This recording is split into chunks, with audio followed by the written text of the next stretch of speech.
Voters in Georgia go to the polls on Saturday for the country's first parliamentary elections under new electoral reforms. The amendments initially intended to simplify a complex voting structure in the country, bringing it to a fully proportional system. Months of negotiations ended in a compromise. There are now 30 single-mandate seats up for grabs.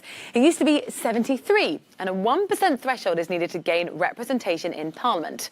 This means, for the first time, a coalition government is a real possibility. Opinion polls suggest there are three main contenders: the ruling Georgian Dream, United National Movement and European Georgia. Well, let's find out more. We can go and speak to a reporter now from one of our sister channels, Euronews Georgia, Leo Sidorulitske. Thank you very much for speaking to us in Tbilisi. What are the key issues facing voters in this election? Hello, Rosie. The first phase of the COVID pandemic has not been as damaging to Georgia as compared to our neighbors, for example. However, we have recently entered the second phase of the COVID pandemic, and the number of the infected has drastically increased. This has created, first of all, serious economic problems for the country. Up to 200,000 people have lost their source of income, and not everyone was able to get the governmental financial aid.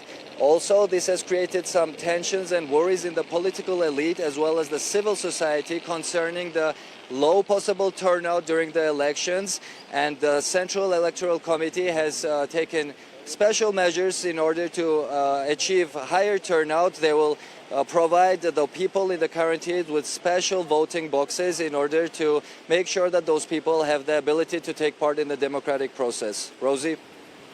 Now, constitutional reforms mean that it is looking likely that there could be a coalition government for the first time in history.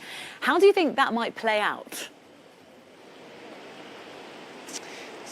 Basically, last summer, Georgia has undergone a serious political crisis, but with the help of the international community, the political elites have achieved a compromise, which means that more political parties, smaller political parties, will be able to enter the parliament and as well take part in the political process.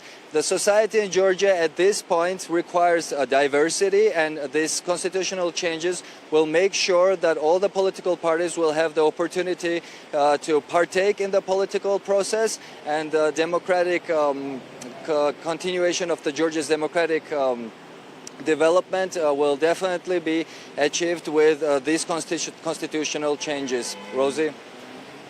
Thank you very much for speaking to us. Leo Sidorulitske, a reporter there from Euronews Georgia in Tbilisi. Still to come here.